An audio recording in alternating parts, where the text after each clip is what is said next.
Today, I'll be adjusting the camber on the driver's side front wheel of my 1999 Mitsubishi Montero. But first, I'm going to make myself a cup of coffee.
Now to get some proper clothes on.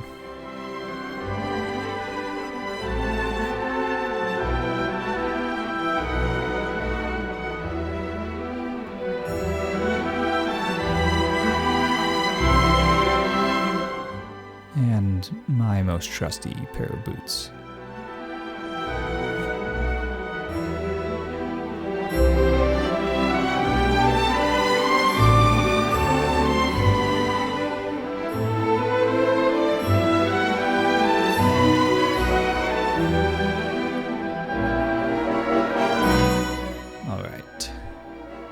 Here's what I'm dealing with.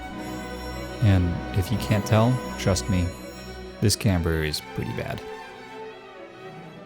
So I'll get on some gloves, of course.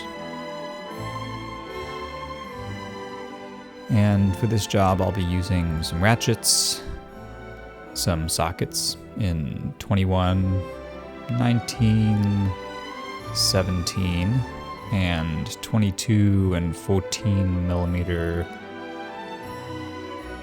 and a couple of different lengths will be helpful. Some extensions, 14 millimeter and 17 millimeter box end wrenches. An impact is nice to have, of course. A small jack, a torque wrench, a much larger jack, and for safety, a jack stand. And of course some alignment shims. First up, I'll jack up the vehicle just to take pressure off the wheels before breaking loose all the lug nuts.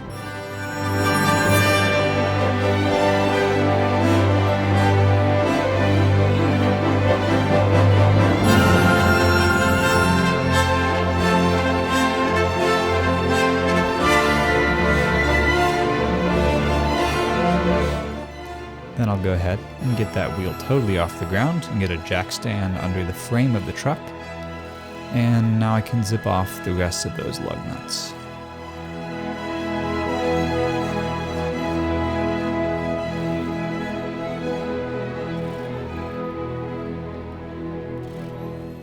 With that done, I'll remove the wheel.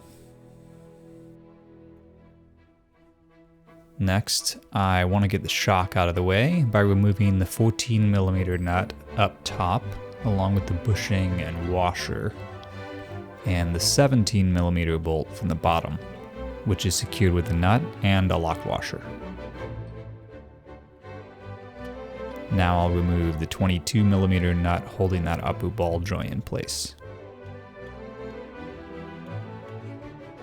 And at this point, I like to get a small jack underneath that lower control arm so that when I knock loose the upper control arm from the ball joint, the steering knuckle and hub won't just drop.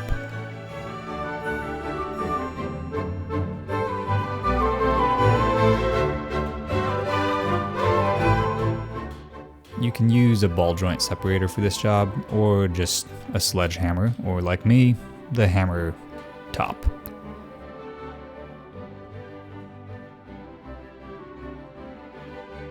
Now I'll remove the shock,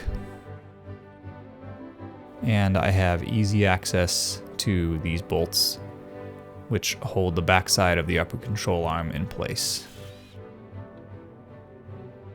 I'll use my 17mm wrench on the nut on the backside and a 19mm socket on the bolts here, and just loosen them. This will allow the upper control arm to come loose and give me some room to slip in the new alignment shims.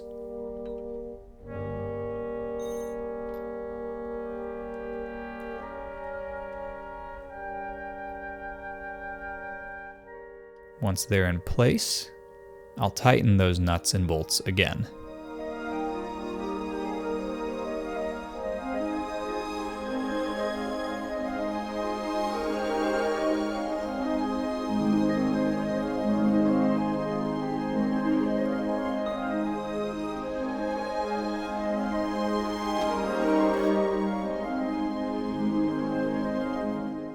And begin reassembling in reverse order. I like to get that shock in place first, while my upper control arm can still be moved around a bit.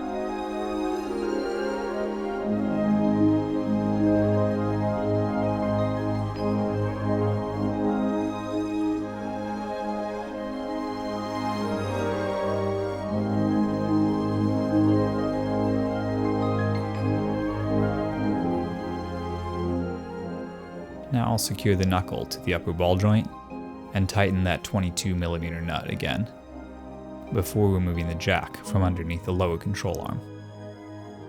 And no, I don't have the torque specs for all these fasteners, but I make sure to give everything a good ugga-dugga.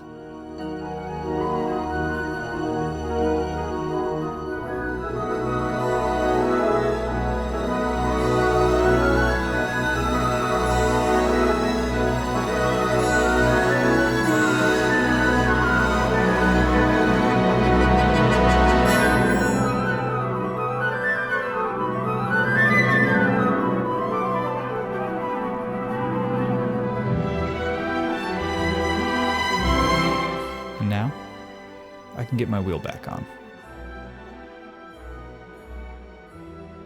I always make sure to start all of the lug nuts by hand before tightening them, to ensure I don't strip anything. Once the wheel is properly seated to the hub, I'll zip the lug nuts down with the impact.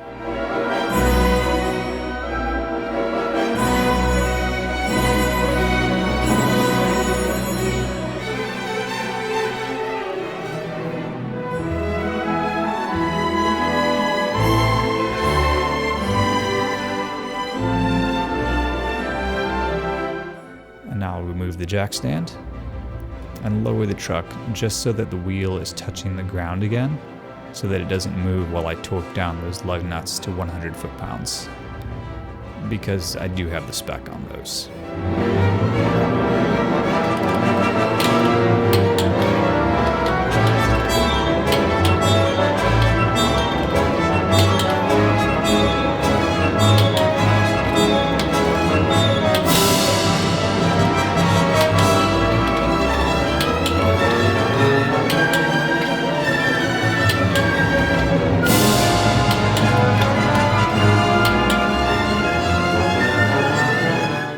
Last thing to do is lower the vehicle all the way to the ground, get the jack out of the way, and go for a test drive.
Thanks for watching.